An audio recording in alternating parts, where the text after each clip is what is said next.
ഞാനിന്ന് വിജിനിലേക്ക് പോവുകയാണ്. Scuba team അംഗം വിജിൻ, ആദ്യം അഭിനന്ദനങ്ങൾ. നന്ദിയോടെ ഈ ചർച്ച തുടങ്ങുകയാണ്. വിജിനടക്കം രക്ഷാപ്രവർത്തകർ നടത്തിയ 3 ദിവസം നടത്തിയ ശ്രമങ്ങൾ അത് ഈ കേരളം മുഴുവൻ കണ്ടിരിക്കുന്നു. മനുഷ്യവിസർജ്യമടക്കം ഒഴുകിയെത്തുന്ന കനാലാണ് എന്നുള്ള വിവരങ്ങളാണല്ലോ നമുക്ക് വന്നിട്ടുള്ളത്. അതിനിടയിൽ കൂടെ നൂണ്ടിറങ്ങി ഒരു ജീവൻ രക്ഷിക്കാൻ അവസാന നിമിഷവും നിങ്ങൾ ശ്രമിക്കുകയായിരുന്നു. നിങ്ങളുടെ ശ്രമത്തിനൊടുവിൽ ആ ശ്രമമല്ല പിന്നീട് ഫലിച്ചത്. മൃതദേഹം വന്നടിഞ്ഞത് മാലിന്യക്കൂമ്പാരത്തിലാണെന്നുള്ളത് നമ്മൾ കണ്ടതാണ്. നിങ്ങളുടെ ഈ ദൗത്യ സംഘത്തിന് ഇതുവരെയുള്ള ഇത്തരം ശ്രമങ്ങളിൽ ഏറ്റവും ദുർഘടമായ ഒന്നായിരുന്നു ഇത്. എന്താണ് ഈ അനുഭവത്തെ, എങ്ങനെയാണ് നിങ്ങൾ വിശദീകരിക്കുക?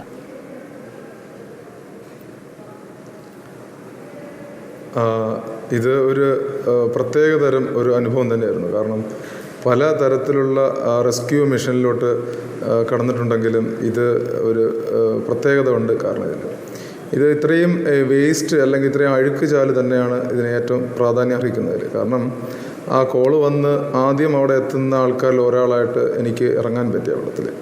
അപ്പോൾ ഈ കോള് വരുന്നത്, സ്റ്റേഷനിലേക്ക് കോള് വരുന്നത് 11 മണിയോടെ എടുക്കുമ്പോഴാണ്.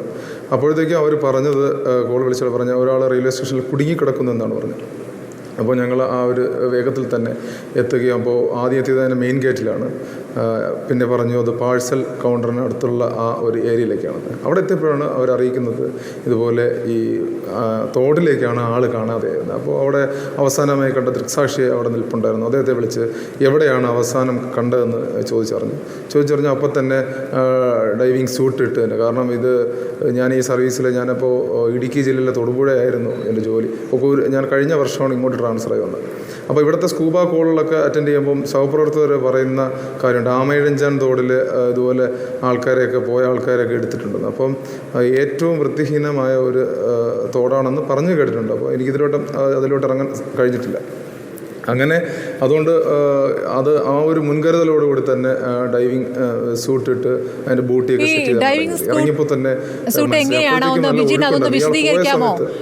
ജനം മുഴുവൻ കണ്ടു നിൽക്കുകയായിരുന്നു. നിങ്ങൾ അതിനടിയിലേക്ക് ആണ്ടിറങ്ങി പോകുന്നു, പിന്നീട് പുറത്തേക്ക് വരുന്നു.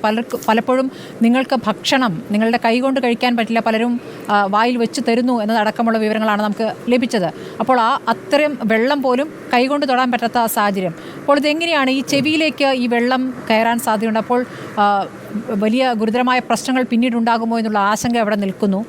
നിങ്ങൾക്ക് ഓക്സിജൻ മാസ്ക് ഉണ്ട്, പക്ഷെ അപ്പോഴും ആ ദുർഗന്ധം അത് നിങ്ങൾക്ക് വരുന്നുണ്ടായിരുന്നു. എങ്ങനെയാണ് അതിനകത്തെ ഒരു അനുഭവം പറയാമോ?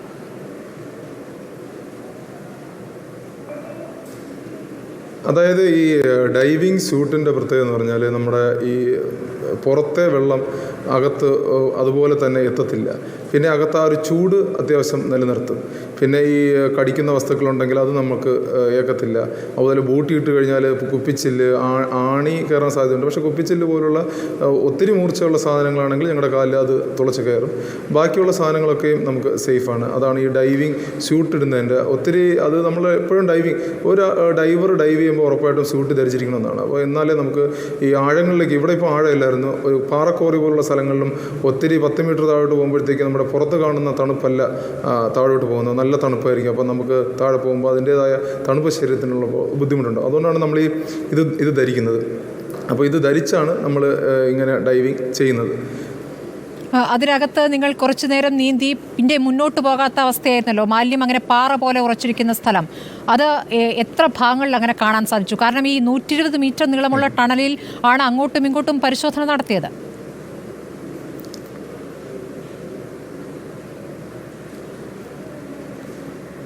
ഇത് ഒട്ടുമിക്ക സ്ഥലങ്ങളിലും ഇത് ഓരോ അതായത് ഇത് ഇൻ്റർലോക്ക് പോലെ ആണ് ഈ സാധനം ഇങ്ങനെ ബ്ലോക്കായിരിക്കുന്നത്. പലവിധ വേസ്റ്റ് നമ്മൾ ഈ സ്കൂബ സെറ്റ് ധരിക്കുമ്പോഴത്തേക്കും നമ്മുടെ ഈ കണ്ണ്, മൂക്ക്, വായ് ഇത്രയും ഭാഗം മാത്രമേ നമുക്കിങ്ങനെ കവറായി വരൂ. ബാക്കി ഭാഗം മൊത്തം ഓപ്പണാണ്. അപ്പോൾ അതുകൊണ്ട് തന്നെ ചെവിക്കകത്ത് വെള്ളം കയറാം, ചെവിക്കകത്ത് ഈ ചെളി മൊത്തം കയറാം. അതൊക്കെ സാധ്യത ഒരുപാടുണ്ട്. അതൊക്കെ ഞങ്ങൾ കഴുകിക്കളയും. പിന്നെ അതുകൂടാതെ ഇയർ ഡ്രോപ്പ് അതുപോലുള്ള സാധനങ്ങൾ ഉപയോഗിച്ച് ഇതിനെ പുറത്തെത്തിക്കുക, അങ്ങനെയുള്ള മാർഗ്ഗങ്ങളാണ് ചെയ്യുന്നത്. പിന്നെ അതുകൂടാതെ ഇതിപ്പോൾ നമ്മൾ ഡൈവ് ചെയ്ത് പോകുമ്പോൾ സാധാരണ നമ്മൾ ഒരു ഒബ്ജക്റ്റിനെ ഫേസ് ചെയ്ത് അങ്ങോട്ട് ഫേസ് ചെയ്തായിരിക്കും ഡൈവ് ചെയ്ത് പോകുന്നത്. പക്ഷേ ഇവിടെ സാഹചര്യം നേരെ തിരിച്ചാണ്. കാരണം നേരെ തിരിഞ്ഞ് ഓപ്പോസിറ്റ് കാല് ആദ്യം റിവേഴ്സ് മോഡലാണ് ചെയ്യേണ്ടിയിരുന്നത്. കാരണം ഈ റെസ്ക്യൂവറിന് എന്തെങ്കിലും ഒരു അപകടം സംഭവിച്ചാൽ നമുക്ക് നേരെ ആ ഒരു ഫോഴ്സോട് കൂടി തന്നെ തിരിച്ച് വരണം. ആ ഒരു ഉദ്ദേശത്തോടെയാണ് നമ്മൾ തിരിച്ചു പോകുന്നത്.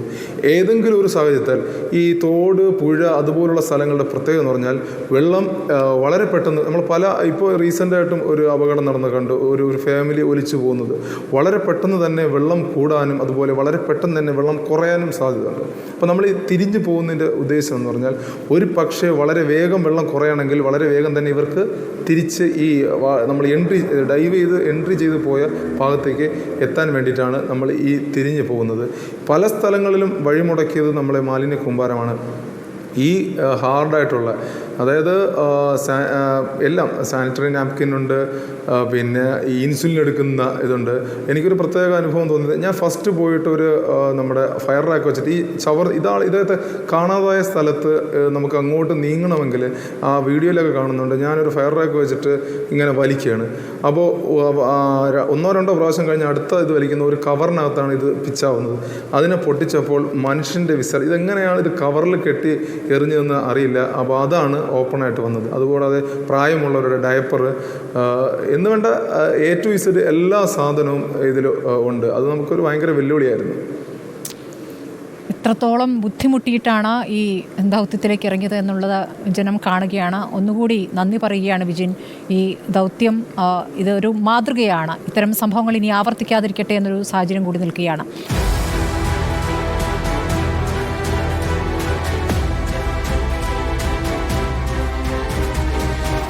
ഡിബേറ്റ് വിത്ത് സ്മൃതി പരുത്തിക്കാട്.